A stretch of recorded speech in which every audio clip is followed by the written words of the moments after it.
Students, आज की video में आज मैं कक्षा 10वीं वाले विद्यार्थियों को दो नंबर वाले प्रश्नों को बताने वाला हूँ। इससे पहले वाले वीडियो में 3 नंबर, 4 नंबर, 5 नंबर, 6 नंबर के प्रश्नों को बता दिया हूँ। अब आपको मैं थोड़ा सा बता देता हूँ कि जो 6-6 नंबर वाले प्रश्न हैं, उसमें कितने प्रश्न पढ़ना पड़ेगा। हालांकि मैंने थोड़ा ज्यादा दे दिया है, लेकिन 5 दूनी 10 प्रश्न अगर पढ़ लेते हो वहां से, ठीक है, 10 प्रश्न, वो भी मोस्ट इंपॉर्टेंट प्रश्नों में से, तो 100% है कि आपका 6 दूनी 12 नंबर फिक्स हो जाएगा। 6 दूनी 12। तो मोस्ट इंपॉर्टेंट प्रश्नों को आपको पढ़ना है, वहां से प्रश्न 100% बनेगा। मोस्ट इंपॉर्टेंट को मैंने जानबूझ के टिक लगा दिया है कि इससे क्या होगा, जो आने वाले प्रश्न है उसको अलग बनाया जाए। इसलिए मैंने वीडियो को जब बनाया था ना, तो उस समय मैंने मोस्ट इंपॉर्टेंट को अलग कर दिया था और मोस्ट इंपॉर्टेंट से ही प्रश्न आएंगे। 5 में भी वैसी है, 5 दूनी 10 या 6 दूनी 12। तो 12 प्रश्न पढ़ो। 12 प्रश्न या तो पढ़ोगे या तो 10 प्रश्न पढ़ोगे। तो 5-5 नंबर के जो 10 प्रश्न पढ़ोगे ना, 10 प्रश्न, तो 5 दूनी 10 नंबर, तो उसमें भी 10 नंबर मिल जाएगा, उधर 12, तो 22 नंबर तो ऐसे ही हो गए। 4-4 नंबर के प्रश्नों को मैंने पहले ही अलग कर दिया है, वो सारे मोस्ट इंपॉर्टेंट को ही दिया है 4-4 नंबर में। बाकी प्रश्नों को तो मैंने पहले ही हटा दिया है। तो 4-4 नंबर में भी समझो कि 4 4 चौक 16, 16 नंबर इसमें हो जाएगा, 22 नंबर उसमें दोनों मिला के। तो कितना प्रश्न पढ़ना पड़ेगा, 5, 10, 15, 20, 20 प्रश्न 4-4 नंबर के प्रश्न में पढ़ना पड़ेगा। 20 प्रश्न उसमें और 10 प्रश्न और 10 उसमें, गिन लो कितना हो गया भाई, 30, 40, 40 प्रश्न अगर पढ़ते हो तो 40 प्रश्न में कितना नंबर आ गया पूरा। 16 को आपको ऐड करना है प्लस 22 को ऐड करना है, तो कितना हो जाएगा, 16, 22, 38 नंबर। 38 नंबर आपका फिक्स हो गया।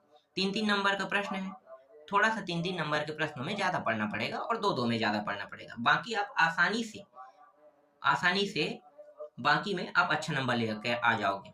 2 नंबर ज्यादा टफ नहीं रहता है, 3 नंबर का प्रश्न भी ज्यादा टफ नहीं रहता है। बड़े जैसे प्रश्न देखते हो तो बड़े प्रश्न आप लोगों के लिए टफ हो जाता है, लेकिन बड़े प्रश्न में सबसे आसानी से नंबर मिलता है। ये मैं शुरू से बताते आ रहा हूँ। कम पढ़ोगे अच्छा नंबर ला सकते हो। मैंने जानबूझ के मोस्ट इंपॉर्टेंट प्रश्नों को अलग कर दिया है। मोस्ट इंपॉर्टेंट प्रश्न से प्रश्न आएंगे, इसलिए बाद में आपको दिक्कत ना हो, इसलिए मोस्ट इंपॉर्टेंट प्रश्नों को अलग कर दिया गया है। उसमें मोस्ट इंपॉर्टेंट प्रश्नों बस को अगर पढ़ते हो तो समझ जाओ आपका 100% जो प्रश्न आप चाहते हो बोर्ड परीक्षा में देखने के लिए, वही प्रश्न वही वहां से मिलेगा। इसलिए मोस्ट इंपॉर्टेंट को मैंने पहले ही 4, 5, 6 में अलग कर दिया है। 3-3 में तो पढ़ना पड़ेगा भाई, 3-3 नंबर और 2-2 नंबर में थोड़ा ज्यादा पढ़ना पड़ेगा। तो चलो अब 2-2 नंबर के प्रश्नों को बता देते हैं, कौन कौन सा आपको पढ़ना है, कैसे पढ़ना है ये भी बता देते हैं। देखो, अभी जो मैं अध्याय बताऊंगा इसमें 2-2 अंक के कौन कौन से प्रश्न है, एकदम सरल आता है, कठिन नहीं, सरल आएगा। जैसे कि ये अध्याय 1 है ना, संसाधन और विकास। संसाधन और विकास से कौन कौन से प्रश्न आपको देखने को मिल सकता है। तो संसाधन और विकास से देखो, संसाधन क्या होता है अगर पूछ दिया तो क्या लिखोगे जवाब में।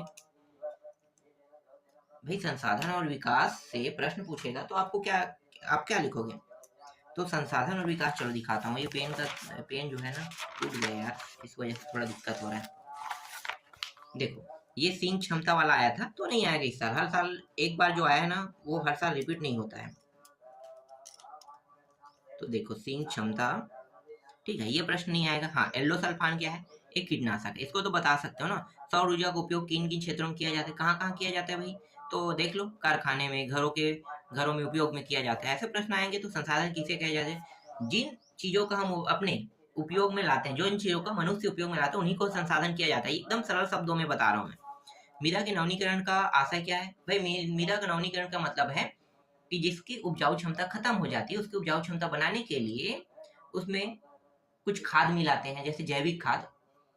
तो जैविक खाद मिलने से क्या हो जाता है, मृदा की नवीनीकरण हो जाता है। ये एकदम सरल शब्दों में बता रहा हूँ, ऐसे ही प्रश्न एग्जाम में आएंगे। अपशिष्ट पदार्थ क्या है, अपशिष्ट पदार्थ जो फेंके हुए चीज होते हैं, जैसे गन्ने जैसे जूस पीने जाते हैं ना गन्ने का, तो जो खराब सामान है वही अपशिष्ट पदार्थ कहलाता है। संसाधन विकास को किस प्रकार प्रभावित करता है, किस प्रकार प्रभावित करता है भाई संसाधन जो है। तो संसाधन जो है, जैसे कि देखो, कृषि, खनन, निर्माण, उद्योग, उत्पादन बड़े प्राकृतिक संसाधनों पर निर्भर रहता है, मतलब इन चीजों को। और यह क्या है, संसाधन विकास को किस प्रकार प्रभावित करता है, और अर्थव्यवस्था के अन्य क्षेत्रों को भी विभिन्न स्तरों पर प्राकृतिक संसाधन पर निर्भर होते हैं। तो ये संसाधन ही है, संसाधन पर निर्भर रहते हैं कि बता रहे हैं। संसाधन प्रबंधन क्यों आवश्यक है, कोई 2 उपाय बताइए। 2 उपाय बताना है। तो क्या है, संसाधन प्रबंधन क्यों आवश्यक है, मतलब इसकी देखरेख करना बहुत जरूरी है। जरूरी क्यों, क्योंकि भविष्य में खत्म हो सकता है, ये अपने शब्दों में लिख सकते हो।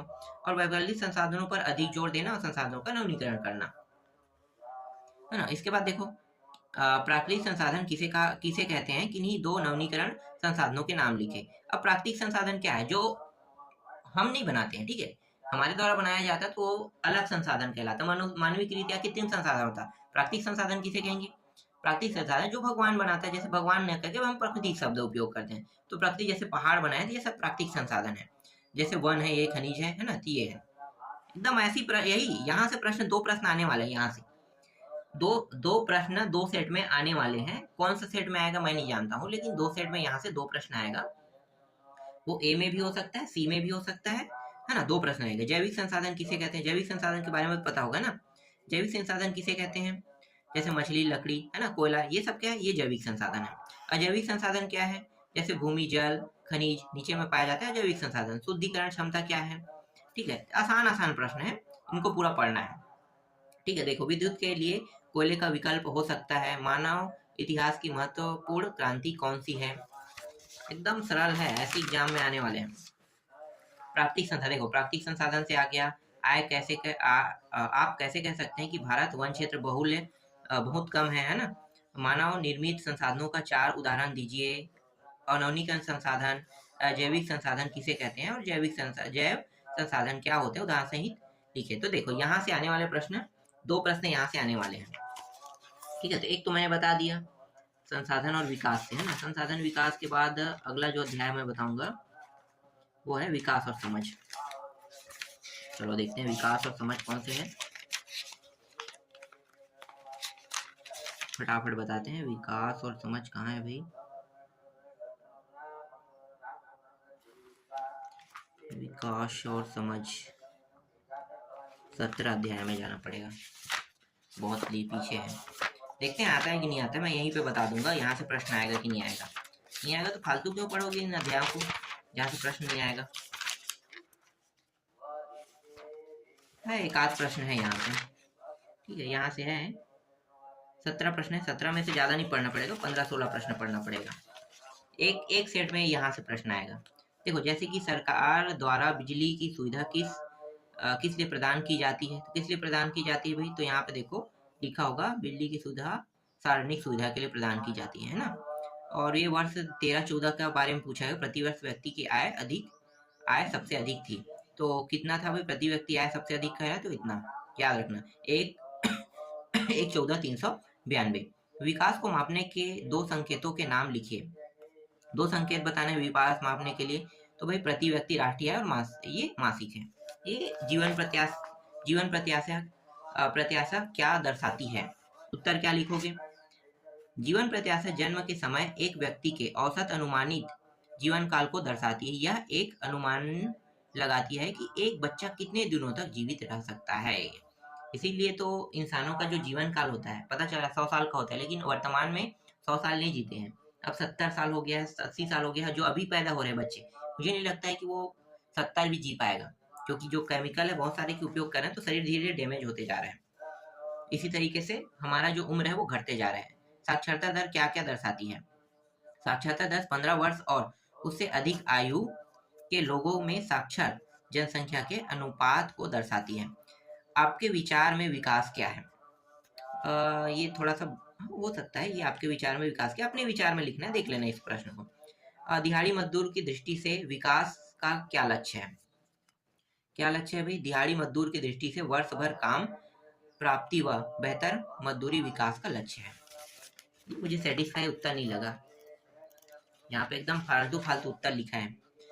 सकल घरेलू उत्पादन का क्या अर्थ है? उपभोग व्यय क्या होता है? प्रति व्यक्ति आय से क्या अभिप्राय है? शिशु मृत्यु दर से आप क्या समझते हैं? इसे विकास के लक्ष्य में क्यों रखा जाता है ना। ये प्रश्न नहीं आएगा, यहीं तक है। बाद 10 प्रश्न है, 10 के बाद और है क्या? नहीं है। छोटा प्रश्न आएगा, जैसे ये है, देश के विकास का सूचक क्या हो सकता है? ये छोटा प्रश्न है। छोटा प्रश्न ये है, विकसित समाज का आधार क्या है? एक प्रश्न यहाँ से रहेगा। अब एक अध्याय और है, उसको भी देख लेते हैं, भूमि संसाधन। भूमि संसाधन से तो भूमि संसाधन ज्यादा कठिन टॉपिक नहीं है। ये अध्याय 2 है, तो अध्याय 2 को देखते हैं। भूमि संसाधन में छोटे छोटे टॉपिक है, और मुझे नहीं लगता कि यहाँ से कोई प्रश्न आएगा। यहाँ से शायद ही आएगा, मन लगे तो पढ़ लेना। देखो यहाँ पे कोई भी टॉपिक ऐसा नहीं जो 2 नंबर के प्रश्न के लायक हो, फिर भी मैं दे रहा हूँ, ठीक है। जो 2 अध्याय बता दिया हूँ, ए सेट में 2 प्रश्न आपको एक अध्याय से मिलेगा और एक सेट में आपको प्रश्न 17 अध्याय से मिलेगा। यहाँ से भूमि संसाधन से शायद ही एक आध प्रश्न आएगा, शायद ही, मतलब नहीं के बतौर है। तो आपके ऊपर डिपेंड करता है, पढ़ना चाहो तो पढ़ लेना, नहीं पढ़ना चाहो तो छोड़ देना। ठीक है, नहीं आएगा मेरे हिसाब से, देख लेना। अति लघु उत्तरीय प्रश्न बस को पढ़ना है। ठीक है, मैं इसे बता दिया हूँ। ठीक है, भूमि संसाधन वाले से शायद ही आएगा। ठीक है, अब 2 नंबर के प्रश्न और कहाँ से आने वाले हैं? 2 नंबर के प्रश्न कृषि वाले। ठीक है, कृषि अध्याय को देखते हैं। कृषि अध्याय 3 है।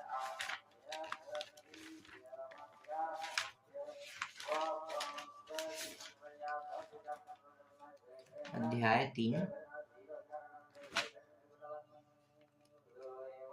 ठीक है, कृषि से 2 प्रश्न, यहाँ से भी 2 प्रश्न आने वाले हैं। 2 भी हो सकता है और ये 3 भी हो सकता है। ठीक है, सिर्फ 2 ही नहीं हो सकता है, तीनों प्रश्न यहीं से आ जाए। चलो दिखा देता हूँ। यहाँ के सारे प्रश्नों को पढ़ना एकदम सरल है। जायद फसलों के नाम लिखे कह रहा है, तो जायद फसलों के नाम में खीरा, ककड़ी, तरबूज सब्जियां हैं। ठीक है, याद रखना 3 ही। एक तो जायद होता है, देखो रबी, खरीफ, जायद। जायद मतलब गर्मी वाले फसलों को बोला जाता है। गर्मी मतलब जो अभी अप्रैल अप्रैल में बोया जाता है ना, तरबूज, खीरा, ककड़ी, ये गर्मी वाला है। ठीक है, रबी क्या है? रबी और एक होता है खरीफ। खरीफ होता है धान की फसलों को कहा जाता है। जैसे बारिश के समय बोया जाता है ना, धान बोया जाता है, सोयाबीन बोया जाता है ना, राहर भी बोले जाते हैं, अरहर जिसे हम बोलते हैं। तो ये खरीफ का है, याद रखना, ये प्रश्न एग्जाम में आएगा। ठीक है, ये तीनों याद रखना। रबी, खरीफ क्या कहा, किसे कहा जाता है? रबी मतलब जो ठंड के समय, रबी मतलब मौसम ही ठंड होता है, ठंड के समय बोने वाला फसल को रबी फसल बोलते हैं। तो रबी फसल जैसे चना बोते हैं, है ना, तो चना बोया जाता है। फिर सूरजमुखी और क्या बोलते हैं, तिवरा, बहुत सारी चीज है जो रबी फसल, तो ये सब रबी फसल है। और जायद फसल समझ में आ गया। फिर नीरा बोया गया क्षेत्र से क्या आशय है? यह भूमि जिस पर फसल बोई जाती है उसे नीरा बोया गया फसल बोला जाता है। ऐसे प्रश्न एग्जाम में नहीं आते हैं। 3 नंबर, तीसरा, चौथा देख लो। उत्पादन में वृद्धि की उत्पादन पर क्या प्रभाव पड़ा? तो क्या प्रभाव पड़ा? हाँ, ये है। तीसरा नहीं आएगा, तीसरा टाइप वाला प्रश्न नहीं आते एग्जाम में। आपके आसपास पास सिंचाई के क्या क्या साधन उपलब्ध हैं? जैसे नहर, कूप, ये सब चीज बताना है ना। छठवा देखो, आदमी किसी क्या क्या दुष्परिणाम है। फटाफट मैं बताता हूँ कहाँ कहाँ से प्रश्न आने वाले हैं, कहाँ कहाँ से नहीं आएगा। ये यहाँ से पूरा जो है ना आने वाले। हरित क्रांति क्या होता है? ठंड के मौसम में कौन सी फसल पैदा की जाती है? अभी मैंने बता दिया, देखो ठंड मतलब रबी फसल। वर्षा ऋतु में कौन सी फसलें पैदा की जाती है? गर्मी में किन किन फसलों का उत्पादन किया जाता है ना। आपके आसपास कौन कौन सी फसलें एक से अधिक मौसम में उगाई जाती है? जैव प्रौद्योगिकी क्या है? फसल चक्रण किसे कहते हैं? देख लेना, ये सारे प्रश्न इंपॉर्टेंट है। ठीक है, आपके पास जो परीक्षा बोध होगा, परीक्षा सार होगा, तिलहन उलहन, है ना, भारतीय, और ये भी देख लेना। 18वां फटाफट बता दो। जायद फसल, ज्यादातर जो प्रश्न रहेगा रबी, जायद और खरीफ से ही ज्यादातर पूछे जाते हैं, और इसमें जितने भी प्रश्न है यही रहेगा। भारत में किसी प्रधान देश और किसी के संदर्भ में भूमंडली। ठीक है, ये 24 प्रश्न है। तो 24 में से जो 2-3 प्रश्न तो ऐसे ही फालतू है, कोई कोई मतलब का नहीं है, तो उनको छोड़ सकते हो। ठीक है, अगला जो अध्याय है वो है 2 विश्व युद्धों के बीच रूसी। इसको देख लेते हैं। यहाँ से मुझे नहीं लगता प्रश्न आएगा। 6वां अध्याय है शायद, 2 नंबर का दिखा देता हूँ मैं। 6वां कौन सा है? 8वां है ना। 8वां अध्याय पहले देखते हैं। हाँ ठीक है, ये है। यहाँ पे ऐसा कोई प्रश्न नहीं है जो इम्पोर्टेंट हो। देखो ये है, पढ़ना है तो 1 प्रश्न, 2 प्रश्न, 3। ठीक है, सोवियत संघ और संसद देख लेते हैं। यहाँ से मुझे नहीं लगता है, ये पूरा अध्याय बकवास। यहाँ से बड़े प्रश्न ही बस आते हैं, छोटे प्रश्नों को नहीं दिया जाता है। छोटे प्रश्न यहाँ से नहीं आते हैं। यहाँ तो मुझे नहीं लग रहा है। देखो समय रहेगा तो पढ़ लेना, नहीं रहेगा तो छोड़ देना। ठीक है, अति लघु उत्तरीय प्रश्न बस को पढ़ना है। यहाँ से जो भी अति लघु उत्तरीय प्रश्न है, तुम्हारे पास पूरा परीक्षा बोध है, परीक्षा सार है, जो भी हो अति लघु उत्तरीय पढ़ना है। और हाँ, ज्यादा फोकस मत करना भाई, यहाँ से प्रश्न नहीं आते हैं। एकदम फोकसिंग करके मत पढ़ना कि हाँ भाई यहीं से प्रश्न आएगा, यहीं से पढ़ेंगे कह के। ठीक है, मैं दिखा देता हूँ सारे प्रश्नों को। टोटल इसमें कितने हैं? 24 है। ठीक है, अति लघु उत्तरीय में 24 है। और मैं पहले ही बता देता हूँ कि ये जो अध्याय फोकसिंग अध्याय नहीं है। जो कृषि बताया था वहीं से आएगा, या फिर मुद्रा एवं साख से आएगा। मुद्रा एवं साख को दिखा देता हूँ। 18वां अध्याय 158, 158 पेज। ठीक है, 158 मुद्रा एवं साख से एक प्रश्न बन सकता है। एक प्रश्न, उससे ज्यादा नहीं बनेगा। जैसे क्रेडिट कार्ड क्या है, मजेदार है। क्रेडिट कार्ड क्या है भाई, देख लो, एकदम मस्त प्रश्न है। इसे तो ऐसे ही बता सकते हो यार, क्रेडिट कार्ड क्या होता है। जैसे डेबिट कार्ड होता है, जो हमारा एटीएम होता है वो डेबिट कार्ड होता है, उसमें पैसा रहता है निकलता है। लेकिन क्रेडिट कार्ड क्या है, हम उधार ले सकते हैं एक निश्चित राशि तक के, और उससे बाद में चुका सकते हैं, वही क्या कहलाता है, क्रेडिट कार्ड कहलाता है। ठीक है, क्रेडिट ले सकते हैं। तो यहाँ से तुम्हें देखना पड़ेगा कुछ प्रश्नों को, यहाँ से है एक प्रश्न बन सकता है। सबसे ज्यादा फोकसिंग अध्याय कृषि है और एक ये है, तो देख लेना। जैसे मुद्रा किसे कहते हैं, साख क्या है ना, मुद्रा का निर्गमन, यहाँ पे जितने भी प्रश्न देख लेना, एकदम सरल सरल प्रश्न है, आसानी से याद हो जाएगा। 2 नंबर यहाँ से फिक्स हो जाएगा, चालू और चेक। ठीक है, यहाँ पे कितने प्रश्न है, 16 17, फटाफट बताता हूँ, 17 18 19 20। ठीक है, 20 प्रश्न है। तो ये पूरा कंप्लीट हो गया समझो। यहाँ से 3 सेटों में अलग अलग प्रश्न आने वाले हैं, उसको भी मैंने बता दिया। ठीक है, अब आते हैं यार, छोटा छोटा अध्याय देना चाहिए इन लोगों को, 3 4 4 अध्याय मिला के प्रश्न बनाते हैं, और जिसमें से 1 2 अध्याय होता है उससे तो प्रश्न आते ही नहीं है। इसके बाद कौन सा बताऊं, हाँ ये अंतिम है हमारा, खनिज और औद्योगिक। देखते हैं कहाँ पे अध्याय,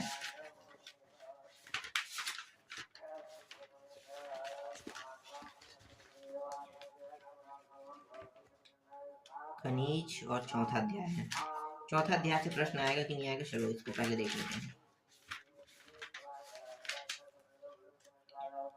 बता देता हूँ चौथा अध्याय से प्रश्न के चांसेस कितने हैं। हाँ एक प्रश्न है, दो प्रश्न है, 2 प्रश्न आ सकता है यहाँ से। ये भी फोकसिंग अध्याय है, इसमें कम है। देखो कौन कौन से खनिज ऊर्जा के लिए महत्वपूर्ण है, तो खनिज ऊर्जा पेट्रोलियम कोयला हीमंत तो है ना, और इसके अलावा तो और कोई नहीं है। ठीक है, तो यही बस आ सकता है। देखो यहाँ पे भारत में सर्वाधिक मात्रा में पाए जाने वाले धात्विक खनिज, तो धात्विक खनिज क्या हो सकता है, लोहा। ये प्रश्न 2024 में आ चुका, नहीं आएगा। ई नीलामी का अर्थ बताइए क्या है। कंप्यूटर जो होता है ना, वही ई नीलामी, मतलब कंप्यूटर से जो भी चीज खरीदते हैं, जैसे कि हम लोग पास फ्लिपकार्ट है, अमेजोन है ना, वहां से खरीदते हैं, तो ये सब क्या ई कॉमर्स है ना, तो यही ई नीलामी में आ जाता है। कोयला किस प्रकार के संसाधन है, ये 1 नंबर का है। और पूछ भी सकता है भैया कि कौन सा संसाधन है, तो देखो सांपर संसाधन लिखा हुआ है। अगर बैंक नहीं होते तो पूरी पूंजी किस पर उपलब्ध हो पाती। ठीक है, ये पूरा प्रश्न देखना, धात्विक खनिज है ना, ऊर्जा, और क्या भूमि जल। ठीक है, इसमें जितने भी प्रश्न है देखना है, देख ले। एक प्रश्न यहाँ से, शेयर किसे कहते हैं, ये भी उठा सकता है, ई कॉमर्स हो गया है ना। तो यहाँ से 2 प्रश्न है, 2 प्रश्न यहाँ से बन रहा है। तो 2 प्रश्न मतलब 2 सेट में, 2 सेट का बता दिया मैं। एक सेट में फिक्स है, मैं 2 सेट तो नहीं कहूंगा, एक सेट में फिक्स है यहाँ से। फिर इसके बाद है 2 विश्व युद्ध के जर्मनी वाला देखते हैं। अभी रूसी देखे, अब जर्मनी देख लेते हैं। अध्याय 7 है ना, यहाँ से आएगा कि नहीं आएगा, नहीं आता है यार ऐसे जगह से प्रश्न, बहुत कम रहते हैं रूसी उसी। और ये क्या है, युद्ध वाले में बड़े प्रश्न ही ज्यादातर आते हैं। कहाँ गया अध्याय,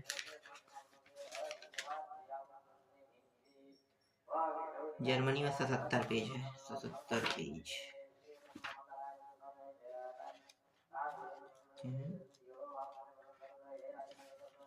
ठीक है, 2 विश्व युद्ध के बीच, ये वाला। ठीक है, 2 विश्व युद्ध के बीच जर्मनी व नाजीवाद दूसरा विश्व युद्ध है ना, यहाँ से देखते हैं। आएगा तो ठीक है, नहीं आएगा तो छोड़ देना यार। यहाँ से भी एक आध प्रश्न है, चांस बहुत कम है, लेकिन है एक आध प्रश्न है, और इसमें प्रश्नों की संख्या नहीं है, मुझे नहीं लगता आएगा। देखो कौन कौन से देख लेना है, यहाँ से मुझे नहीं लगता आएगा कोई भी सेट में। जैसे छोटे छोटे प्रश्न ये सब, ये इनको देखना। ठीक है, ये है छोटा प्रश्न है, ये है ना, हिटलर के विदेश नीति उद्देश्य। यहाँ से शायद ही आएगा, शायद ही, मैं बता रहा हूँ। ये मतलब एकदम फोकस वाला ध्यान है, ये और ये, फिर ये हिटलर वाला है, मतलब यहाँ भी पूरे प्रश्न है। चाहो तो आपको पढ़ने का मन करे तो पढ़ लेना, मुझे नहीं लगता यहाँ से प्रश्न आएगा, मैं एकदम फोकस तो नहीं दे रहा हूँ। चलो छोड़ दो इसको, हटा दो, इस अध्याय से नहीं बनेगा। सरकारी बजट और कर निर्धारण, हाँ यहाँ से आएगा फिर, सरकारी बजट और कर निर्धारण। अध्याय 19 है, अध्याय 19 से आएगा, अध्याय 19। देखो सरकारी बजट और कर निर्धारण से आने वाले प्रश्न है, तो 2 प्रश्न यहीं से हो सकता है। तो यहाँ पे कौन कौन से प्रश्न है, ठीक है, यहाँ पे जितने भी प्रश्न है उनको देखना ही है। देखो जैसे अति लघुत्तरी में ये है, दूसरा है, तीसरा है, ठीक है, चौथा है, 5वां है, 6वां है, 7वां है। 2 प्रश्न है ना, तो छोड़ नहीं सकते, मतलब 2 सेट का प्रश्न यहीं पे है, और ज्यादा भी प्रश्न नहीं, 15 प्रश्न है। देख लो छोटे छोटे प्रश्न है, वस्तु एवं जीएसटी कर वाला है, यहाँ पे बहुत बड़ा उत्तर लिखा है, छोटा सा लिखना है भाई, 2 नंबर के हिसाब से, 13वां, 14वां, 15वां। बस इतना ही है। अगर आप इतने प्रश्नों को पढ़ लेते हो तो ए सेट, बी सेट, सी सेट, तीनों सेटों में जो जो प्रश्न आने वाले वो पूरा मैंने बता दिया है। तो सारे प्रश्न यही से बनेगा, अच्छे से पढ़ना और जैसे बताया वैसे ही पढ़ना है ना। जो 4 नंबर है, 5 नंबर, 6 नंबर है, मोस्ट इंपॉर्टेंट प्रश्नों में 5-5 के एक एक के हिसाब से सूची बना के रखोगे, 5-5 6-6 प्रश्न के, तो 100% तुम्हारा पूरा नंबर आएगा। अब मेरे पास उतना समय नहीं है कि मैं फिर से अलग करके दूं कि हाँ यही चाहेगा यही आएगा, इसको पढ़ के जाना है। अगर सूची बना भी दूं, चलो एक टाइम मिल जाएगा तो सूची भी बना दूंगा कि तुम लोग फोकस किसे करके जाओगे, किसको पढ़ के जाओगे, है ना। तो यहीं से पूरा प्रश्न रहेगा।